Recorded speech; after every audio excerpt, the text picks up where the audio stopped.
కోరుతా ఉన్నాం, మీలో ఒక్కరిగా ఉన్న జీవన్ రెడ్డి గారు ఈ ప్రాంతవాసి, ఈ గాలి ఈ నీళ్లు పీల్చిన వ్యక్తిగా మీలో ఒకరిగా నిరంతరం మీకు సేవ చేయాలని వారి ఆలోచనకు అనుగుణంగా మీలో ఒక్కరు ఉన్న వారిని గెలిపించే కార్యక్రమం బాధ్యత తీసుకొని 4 నెలల క్రితం జరిగిన అసెంబ్లీ ఎన్నికల్లో మనము ఒక అవకాశాన్ని కోల్పోయాం. ఈ ప్రాంతానికి, ఈ ప్రాంత యువకులకి, ఈ ప్రాంత రైతు సోదరులకి, ఈ ప్రాంత కార్మికులకి ఏ విధమైన మేలు చేయాలంటే ప్రాతినిధ్యం వహించే ప్రజానాయకుడు అవసరమని తలంచి మా పెద్దలందరి ఆశీర్వాదం జీవన్ రెడ్డి గారి పైన ఉండాలని, యువకుల సహకారం జీవన్ రెడ్డి పరంగా ఉండాలని, మా అక్కలు చెల్లెలు వారితోని కలిసి నడిచి వారి సహకారం కోరడానికి మేమందరం కూడా రావటం జరిగింది.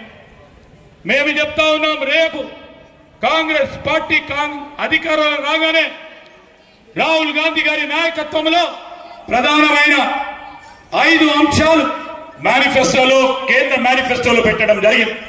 ఒక 2 నిమిషాలు చెప్తాం.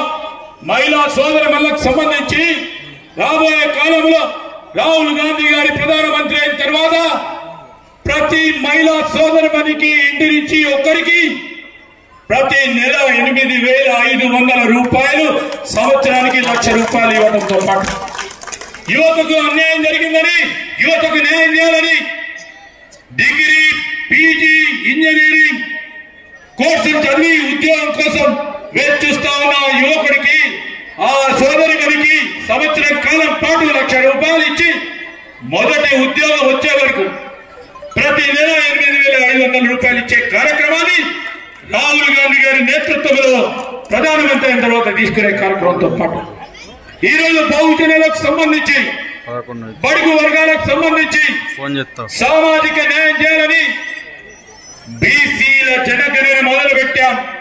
రాహుల్ గాంధీ గారి ఆలోచన మేరకు వారి జనాభా గణాంకాల ప్రకారం వారికి నిధులు కేటాయింపు, బడ్జెట్ లో వారికి సంబంధించిన జనాభా సంఖ్య ప్రకారం వారికి నిధులు అందే విధంగా సామాజిక న్యాయం చేయాలని రాహుల్ గాంధీ గారి ఆలోచన ఈ రోజు ఈ రాష్ట్ర ప్రభుత్వం, కాంగ్రెస్ పార్టీ ప్రభుత్వం మొదలుపెట్టింది. కేంద్రంలో కూడా పెద్ద స్థాయిలో మొదలుపెట్టే అవకాశాన్ని సామాజిక న్యాయం చేయాలని కార్మికులు గాని, మన మహిళా సోదరులకు గాని, యువతకు గాని, రైతులకు గాని మేలు చేసే ఈ 5 న్యాయాలతో పాటు 25 గ్యారంటీ కూడా దాన్ని అమలు చేసే ప్రక్రియ భాగం. ఒకసారి మనం ఆలోచన చేయాలి. బీసీలు, బలహీన వర్గాలు, బడుగు వర్గాలకు సంబంధించి బీజేపీ చేస్తా ఉన్న కుట్ర, రాజ్యాంగాన్ని తిరిగి రాస్తామని చెప్తా ఉన్న బీజేపీ ప్రత్యేకమైన ఉద్దేశం, ఆలోచన ఏంది? రిజర్వేషన్లు ఎత్తేయాలని ఒక ప్రక్రియ, ఒక ఆలోచన, ఒక కుట్ర జరుగుతా ఉన్న సందర్భంలో ఈ రోజు ఎన్నికలు చాలా ముఖ్యం. ఎన్నికలకు సంబంధించి వారికి 400 సీట్లు వస్తే రాజ్యాంగాన్ని తిరిగి రాస్తామని చెప్తా ఉన్నారు. ఆ చెప్తా ఉన్న సందర్భంలో వారి ఆలోచన రిజర్వేషన్లు ఎత్తేయాలని, దాన్ని ఆపు చేయాలంటే కాంగ్రెస్ పార్టీ సామాజిక న్యాయం గురించి రాజ్యాంగ స్ఫూర్తిని ముందుకు తీసుకెళ్లి డాక్టర్ బాబాసాహెబ్ అంబేద్కర్ రచించిన ఈ రాజ్యాంగాన్ని ముందుకు తీసుకెళ్లే ప్రయత్నంలో ముందుకు సాగుతారని మనవి చేస్తూ పెద్దలు జీవన్ రెడ్డి గారిని గెలిపియండి. పెద్ద మెజారిటీతో వారికి మీ విలువైన అమూల్యమైన ఓటు వేసి మీరు ఆశీర్వదించండి. ఈరోజు రాష్ట్ర ప్రభుత్వంలోనే కాదు, కేంద్ర ప్రభుత్వంలో కూడా వారికి బాధ్యతనిచ్చి ఈ ప్రాంతానికి సేవ చేయడానికి అవకాశం ఇవ్వాలని మీ అందరి కోరడానికి మేము వచ్చాం. మేము తప్పకుండా ఆశిస్తా ఉన్నాం. జగిత్యాలు అంటే జీవన్ రెడ్డి, జగిత్యాలంటే జీవన్ రెడ్డి. వారి పేరు చెప్తే హైదరాబాద్ లో, ఇతర ప్రాంతాల్లో పని చేయని వారు ఉండాలి. అలాంటి ప్రధానమైన నాయకుడిని ఒక అవకాశం వచ్చింది. పార్లమెంట్ సభ్యుడిగా ఎన్నుకోవడానికి ఒక అవకాశం వచ్చింది.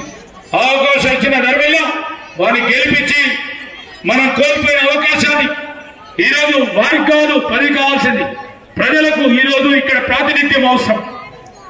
వారి గురించి మేమందరం అడగడానికి వచ్చినాం. కాంగ్రెస్ పార్టీ నాయకత్వం కూడా అదే కోరుతా ఉంది. వారి నాయకత్వం రాష్ట్రంలో కాదు, దేశంలో ఉన్న ప్రతి పేదవాడికి ఉపయోగపడే విధంగా వారి నాయకత్వం అవసరమని ఆలోచన చేస్తున్న ధర్మిలా మీ జగిత్యాలు పట్టణ వాసులకి ఈ నియోజకవర్గ ప్రజలందరికీ కూడా జీవన్ రెడ్డి గారిని గెలిపించి మరి మీరందరూ కూడా ఆశీర్వదించాలని కోరుతూ 13వ తారీఖు నాడు పెద్ద మెజారిటీతో వారిని గెలిపిస్తారని మీ అందరి పరంగా కూడా ఆశిస్తూ సెలవు తీసుకుంటారు. జై కాంగ్రెస్. సమయాన్ని మా జగిత్యాల ప్రాంతానికి ఇచ్చి ఈ ప్రాంతంలో ఉన్నటువంటి వారిని కూడా ఉత్తేజపరిచేటువంటి మీ అమూల్యమైనటువంటి అసలైన తొలి వెలుగు. ఫాలో వాట్సాప్ @తొలి వెలుగు official.